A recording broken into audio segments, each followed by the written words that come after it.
नमस्कार दोस्तों, स्वागत है आपका आज के मुख्य समाचारों में। दोस्तों यहां पर आपको देखने को मिलेंगी सुबह से लेकर शाम तक की तमाम बड़ी खबरें, मुख्य समाचार, ब्रेकिंग न्यूज अपडेट्स के रूप में। तो दोस्तों आप सभी लोगों से रिक्वेस्ट है इस वीडियो को ज्यादा से ज्यादा लाइक और शेयर करें। तो दोस्तों सीधे चलते हैं आज की पहली बड़ी खबर की ओर। मुल्लाह बरादर से मिला जैश सरगना मसूद अजहर, भारत पर हमले के लिए मांगी मदद। जी हां दोस्तों, अफगानिस्तान पर तालिबान के कब्जे के बाद भारत के लिए सुरक्षा खतरा लगातार बढ़ता जा रहा है। आशंका जताई जा रही कि अब अफगानिस्तान पाकिस्तानी आतंकवादियों के लिए सेफ हेवन बन सकता है। सूत्रों के मुताबिक आतंकी संगठन जैश ए मोहम्मद के सरगना मसूद अजहर ने तालिबानी नेता मुल्ला बरादर से मुलाकात की। यह मुलाकात 17 से 19 अगस्त के बीच अफगानिस्तान के कांधार प्रांत में हुई। इस बैठक का इंतजाम ISI ने करवाया था। दोस्तों सूत्रों के मुताबिक मसूद अजहर अब्दुल राउफ के साथ मुल्ला गनी बरादर से मिला। मुलाकात में मसूद अजहर ने तालिबान से कहा कि वह अब भारत को केंद्र में रखकर अब अपने ऑपरेशन शुरू करे। मसूद अजहर ने बरादर से कहा कि जैश के कश्मीर ऑपरेशन को पूरा करने में तालिबान उसकी मदद करें। इसके बाद दोस्तों अगली बड़ी खबर, काबुल एयरपोर्ट ब्लास्ट में अब तक 169 लोगों की मौत। जिस नाले में फिदायीन हमला हुआ, लाशें बिछी, दूसरे दिन वहीं जुटी हजारों की भीड़। जी हां दोस्तों, अफगानिस्तान की राजधानी काबुल के हामिद करजई इंटरनेशनल एयरपोर्ट पर गुरुवार को हुए धमाकों में मरने वालों की संख्या बढ़कर 169 हो गई है। फॉक्स न्यूज के मुताबिक इन हमलों में 13 अमेरिकी सैनिक भी मारे गए हैं, वहीं 1277 से ज्यादा लोग जख्मी हैं। इधर अफगानिस्तान में फिदायीन हमले से ज्यादा लोगों में तालिबान का खौफ है। दरअसल गुरुवार शाम 6 बजे हुए सिलसिलेवार बम धमाकों के बाद काबुल एयरपोर्ट से लगे नाले में लाशें बिछ गई थी। घायल इलाज के लिए पानी में पड़े तड़प रहे थे, लेकिन आज उसी नाले की तस्वीर कुछ और थी। यहां लोगों का फिर से हुजूम उमड़ा हुआ था। लोग तालिबान से इतने ज्यादा खौफजदा हैं कि वे किसी भी हालत में देश छोड़ना चाहते हैं। उन्हें न ब्लास्ट की फिक्र है और न ही अपनी जान की। लोग शुक्रवार को भी हजारों की संख्या में नाले के ऊपर और नाले के अंदर खड़े होकर किसी भी तरह अपना डॉक्यूमेंट वेरीफाई करवाने में लगे हुए हैं, ताकि तालिबानी हुकूमत के साए से दूर जा सकें। इसी बीच हमले के 16 घंटे बाद यानी कि दोपहर 12 बजे से उड़ानें फिर शुरू कर दी गई। यहां गुरुवार शाम को फिदायीन हमले हुए थे। मीडिया रिपोर्ट्स के मुताबिक जो 95 अफगानी मारे गए हैं, उनमें 28 तालिबानी थे जो कि काबुल एयरपोर्ट के बाहर तैनात थे। इस हमले की जिम्मेदारी आतंकी संगठन ISIS के खुरासान ग्रुप ने ली है। इसके बाद दोस्तों अगली बड़ी खबर, ओलंपिक के गोल्डन बॉय को बड़ा सम्मान। आर्मी स्पोर्ट्स इंस्टीट्यूट का नाम नीरज चोपड़ा के नाम पर होगा। जी हां दोस्तों, भारत के लिए ओलंपिक में गोल्ड दिलाने वाले नीरज चोपड़ा को आर्मी ने बड़ा सम्मान दिया है। पुणे के आर्मी स्पोर्ट इंस्टीट्यूट का नाम अब सूबेदार नीरज चोपड़ा स्टेडियम होगा। रक्षा मंत्री राजनाथ सिंह ने शुक्रवार को इसका ऐलान किया। इस कार्यक्रम में नीरज चोपड़ा भी शामिल हुए। इस दौरान रक्षा मंत्री ने नीरज को सम्मानित किया। नीरज सेना की दक्षिण कमांड में ही पोस्टेड हैं। दोस्तों राजनाथ सिंह ने कहा कि हमारी सरकार खेलों को प्रमोट करने के लिए जो भी हो सकता है करेगी। चाहे कोई संस्थान हो या कोई व्यक्तिगत स्तर पर प्रैक्टिस करना चाहता हो, सरकार उसे हर संभव मदद करेगी। इसके बाद दोस्तों अगली बड़ी खबर, Tokyo para Olympic 2020 table tennis खिलाड़ी भाविना पटेल सेमीफाइनल में पहुंची, मेडल हुआ कंफर्म। जी हां दोस्तों, भारत की भाविना पटेल ने टोक्यो में चल रहे पैरा ओलंपिक में इतिहास रच दिया है। उन्होंने टेबल टेनिस इवेंट के महिला एकल क्लास 4 में सेमीफाइनल में जगह बना ली है। इसके साथ ही उनके नाम मेडल कंफर्म हो गया है। दोस्तों भाविना पटेल ने सर्बिया की राकोविच को 3-0 से मात देकर यह मैच अपने नाम किया और अंतिम 4 में जगह बनाई। भाविना ने यह मैच 11-5, 11-6, 11-7 से जीता। दोस्तों भाविना पटेल के नाम अब कम से कम ब्रॉन्ज मेडल तो पक्का हो ही गया है। वह पैरा ओलंपिक खेलों में मेडल जीतने वाली भारत की पहली टेबल टेनिस खिलाड़ी होगी। अब सेमीफाइनल में उनका मुकाबला चीन की मियाओ झांग से होगा। इसके बाद दोस्तों अगली बड़ी खबर, अपने असली रंग में आया तालिबान, इमामों से कहा जनता को सिखाइए सत्ता के आदेशों का पालन करना। जी हां दोस्तों, दुनिया के अलग अलग देशों से शांति समझौता करके वादा तोड़ने वाला तालिबान अब अपने असली रंग में आ रहा है। अफगानिस्तान की राजधानी काबुल पर कब्जे के बाद से ही अफरा तफरी के बीच एक और जहां लोग मुल्क छोड़कर जाना चाहते हैं, तो वहीं तालिबान उन्हें जाने से रोक रहा है। बीते दिनों खबरें आई थी कि तालिबान अफगान नागरिकों को बाहर जाने से रोक रहा है। वहीं अब समाचार एजेंसी राइटर्स के अनुसार तालिबान ने इमामों से आग्रह किया है कि वह शुक्रवार यानी कि जुम्मे के दिन खास उपदेश दे। इस उपदेश में सत्ता के आदेशों का पालन करने की बातें कही गई। राइटर्स के मुताबिक तालिबान ने इमामों से आग्रह किया है कि वह लोगों को सरकार की बातें मानने यानी कि आदेश मानने के बारे में उपदेश दे।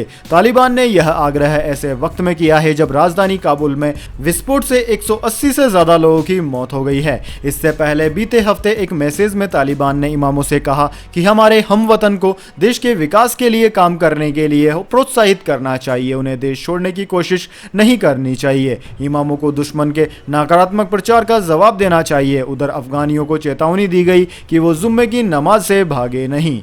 इसके बाद दोस्तों अगली बड़ी खबर, दिल्ली यूनिवर्सिटी में सावरकर के नाम पर होगा कॉलेज, वाजपेयी जेटली के नाम पर भी बनेंगे सेंटर। जी हां दोस्तों, दिल्ली यूनिवर्सिटी में हिंदू महासभा के नेता रहे विनायक दामोदर सावरकर के नाम पर कॉलेज बनेगा। इस प्रस्ताव को दिल्ली यूनिवर्सिटी की एकेडमिक काउंसिल ने मंजूरी दे दी है। इसके साथ ही पूर्व प्रधानमंत्री अटल बिहारी वाजपेयी, सुषमा स्वराज, अरुण जेटली के नाम पर भी कॉलेज सेंटर्स के नाम रखे जाएंगे। दिल्ली यूनिवर्सिटी एकेडमिक काउंसिल की बुधवार को बैठक हुई। इस बैठक में नए संस्थानों के नाम को मंजूरी दी गई। इनमें पूर्व पीएम अटल बिहारी वाजपेयी, सुषमा स्वराज और अरुण जेटली जैसे भाजपा के प्रमुख नेताओं के नाम शामिल है।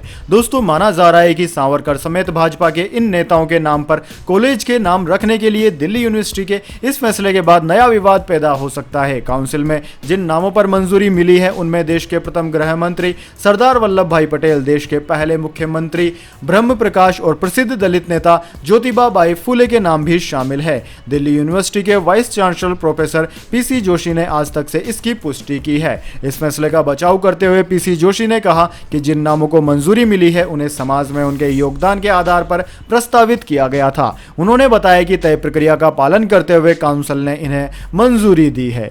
इसके बाद दोस्तों अगली बड़ी खबर, पंजाब नेशनल बैंक के ग्राहकों को तगड़ा झटका। बैंक ने सेविंग अकाउंट्स पर घटाई ब्याज दरें। 1 सितंबर से अब कम मिलेगा ब्याज। जी हाँ दोस्तों, अगर आपका खाता यानी कि bank account Punjab national bank PNB के साथ है तो आपको झटका लगने वाला है, क्योंकि दोस्तों अब आपको अपने सेविंग अकाउंट पर कम ब्याज मिलेगा। पंजाब नेशनल बैंक ने 1 सितंबर से सेविंग अकाउंट की ब्याज दरों को कम करने का फैसला किया है।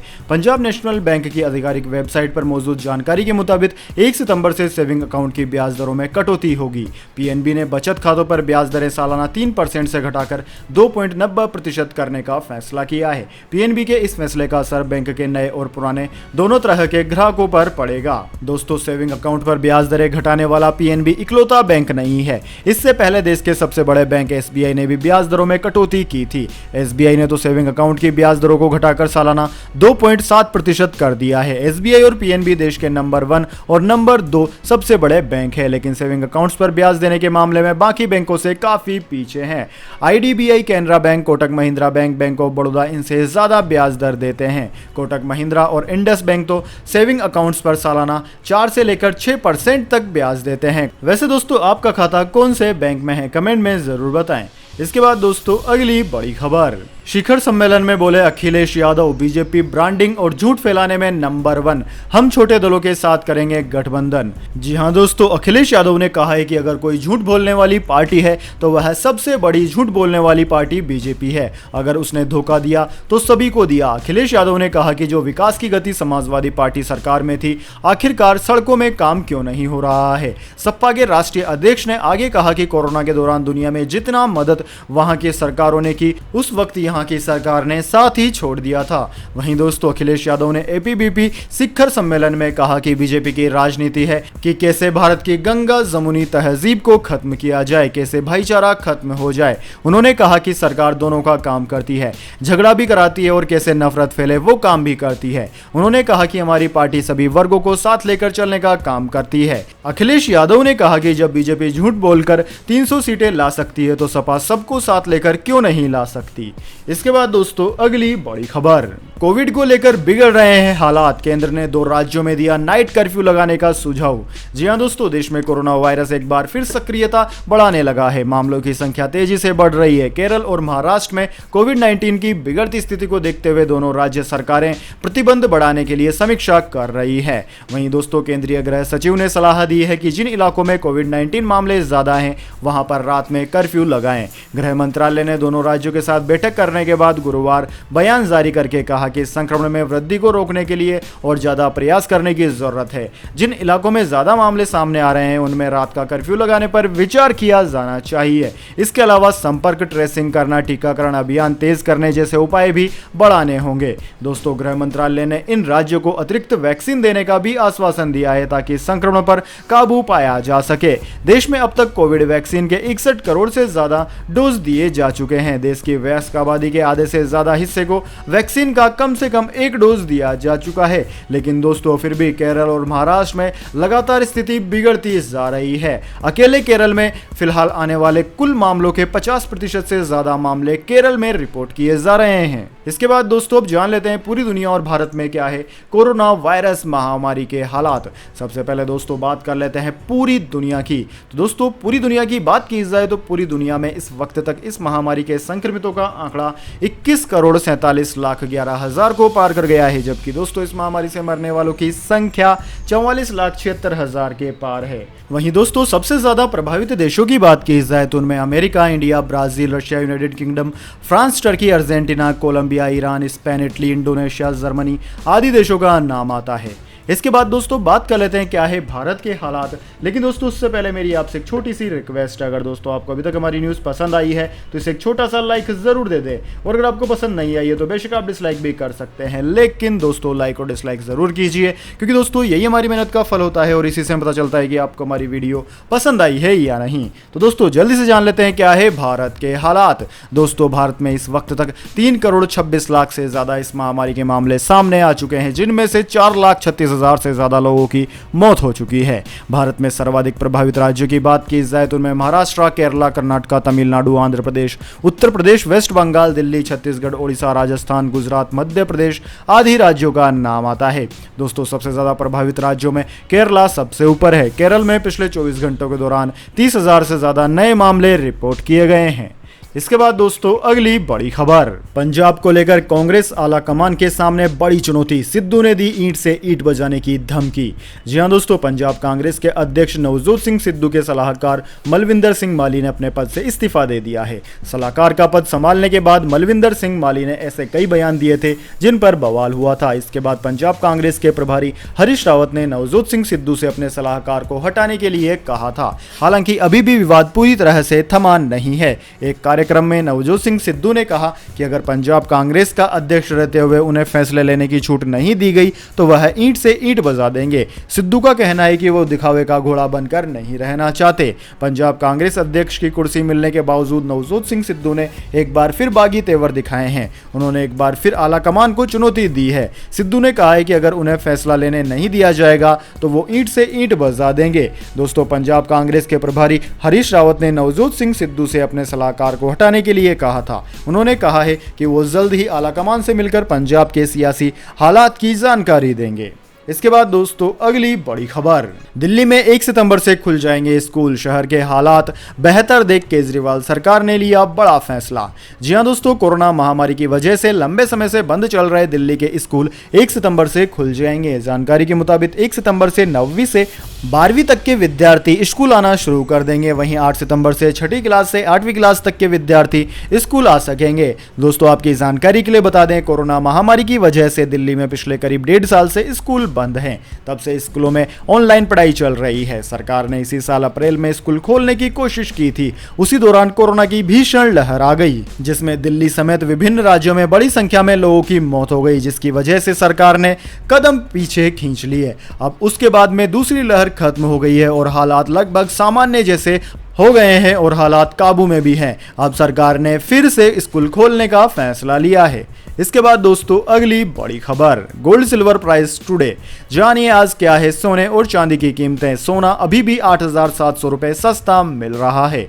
जी हां दोस्तों, सोने और चांदी की कीमतों में लगातार गिरावट जारी है। दिल्ली सराफा बाजार की बात की जाए तो आज दिल्ली सराफा बाजार में 10 ग्राम सोने की कीमत 47,225 रुपए प्रति 10 ग्राम थी, जबकि दोस्तों चांदी की बात की जाए तो चांदी की कीमत 63,230 रुपए प्रति किलोग्राम पर ट्रेंड कर रही थी।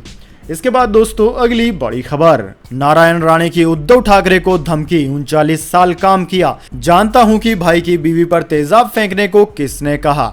जी हां दोस्तों, केंद्रीय मंत्री और भाजपा नेता नारायण राणे ने शुक्रवार को महाराष्ट्र में सत्तारूढ़ शिवसेना को परोक्ष रूप से चेतावनी देते हुए कहा कि वह पार्टी और उसके नेताओं के बारे में काफी कुछ जानते हैं और वह एक के बाद एक करके मामले सामने लाएंगे। राणे ने किसी का नाम लिए बगैर कहा कि वह जानते हैं कि किसने किससे कहा था कि भाई की पत्नी पर तेजाब फेंके। दोस्तों आपकी जानकारी के लिए बता दें, राणे अपनी जन आशीर्वाद यात्रा के तहत रत्नागिरी जिले में एक रैली को संबोधित कर रहे थे। राणे ने इस हफ्ते की शुरुआत में महाराष्ट्र के मुख्यमंत्री उद्धव ठाकरे के खिलाफ टिप्पणी की थी, जिससे विवाद पैदा हो गया। इस संबंध में राणे को गिरफ्तार भी किया गया था और कुछ घंटों बाद ही उन्हें रिहा कर दिया गया। इस घटना को लेकर शिवसेना और भारतीय जनता पार्टी यानी कि बीजेपी कार्यकर्ताओं के बीच झड़प भी हुई थी। राणे ने शुक्रवार को कहा कि मैंने उसके साथ 39 साल तक काम किया है, मैं काफी चीजें जानता हूं, मुझे पता है कि किसने अपने भाई की पत्नी पर तेजाब फेंकने के लिए कहा। यह किस तरह का संस्कार है, एक केंद्रीय मंत्री को गिरफ्तार करके किसी को क्या मिला, मैं एक के बाद एक कर सारे मामले सामने लाऊंगा। दोस्तों आपकी जानकारी के लिए बता दें, महाराष्ट्र के पूर्व मुख्यमंत्री रहे नारायण राणे ने कहा कि शिवसेना का एक कार्यकर्ता वरुण सरदेसाई मेरे मुंबई वाले घर के बाहर आया था और मुझे धमकी दी थी, अगर वह अगली बार आता है तो वह वापस नहीं जाएगा। दोस्तों आपकी जानकारी के लिए बता दें, वरुण सरदेसाई शिवसेना की यूथ विंग युवा सेना का नेता है। इसके बाद दोस्तों अगली बड़ी खबर, काबुल के हमलावरों को कड़ी चेतावनी, अमेरिकी राष्ट्रपति बाइडेन ने बोला ढूंढ ढूंढ कर मारेंगे, सेना को आदेश, ISIS के पर हमले की योजना बनाए। जी हां दोस्तों, काबुल एयरपोर्ट पर गुरुवार को आतंकी संगठन ISIS के खुरासान ग्रुप के हमले में 13 अमेरिकी सैनिक और 150 से ज्यादा अफगानी मारे गए। काबुल में हमला करने वाले आतंकियों को अमेरिकी राष्ट्रपति जो बाइडेन ने कड़ी चेतावनी दी है। बाइडेन ने कहा है कि हमलावर सुन ले, हम तुम्हें माफ नहीं करेंगे, इस हमले को हम भूलेंगे नहीं, हम बदला लेंगे और तुम्हें ढूंढ ढूंढ कर मारेंगे। बाइडेन ने कहा कि हमें ISIS के उन नेताओं के बारे में पता है जिन्होंने काबुल में हमले का आदेश दिया था, हम बिना किसी बड़ी मिलिट्री ऑपरेशन के उन्हें ढूंढ निकालने के रास्ते खोज लेंगे, चाहे वे कहीं भी हो। बाइडेन ने अमेरिकी सेना से कहा कि ISIS के पर हमले की योजना बनाए, हम सही समय और सही जगह पर करारा जवाब देंगे। अमेरिकी राष्ट्रपति ने यह भी साफ कर दिया कि काबुल से अमेरिकियों और अफगानियों को निकालने का मिशन जारी रहेगा, हम आतंकियों से डरेंगे नहीं और न ही उन्हें अपना मिशन रोकने देंगे, जरूरत पड़ी तो और ज्यादा सैनिक अफगानिस्तान में भेजे जाएंगे। काबुल में हमले में मारे गए अपने सैनिकों को श्रद्धांजलि देते हुए अमेरिकी राष्ट्रपति ने कहा कि हमने उन लोगों को खोया है जिन्होंने आजादी की लड़ाई लड़ी, सुरक्षा के लिए लड़े, उन्होंने अमेरिका के साथ साथ दूसरों की सेवा भी की। कभी भी मेरा विचार ये नहीं रहा कि अफगानिस्तान में लोकतांत्रिक सरकार बनाने के लिए हमें अमेरिकी सैनिकों का बलिदान देना चाहिए। अफगानिस्तान एक ऐसा देश है जो अपने पूरे इतिहास में एक बार भी एक संयुक्त देश नहीं रहा, यहाँ 20 साल के युद्ध को खत्म करने का यही समय था। फिर लहूलुहान मेरा देश, अफगानिस्तान को लेकर राशिद खान ने लिखा भावुक संदेश की सबसे गुजारिश। जी हां दोस्तों, अफगानिस्तान में इन दिनों जो कुछ चल रहा है उससे पूरी दुनिया हिली हुई है।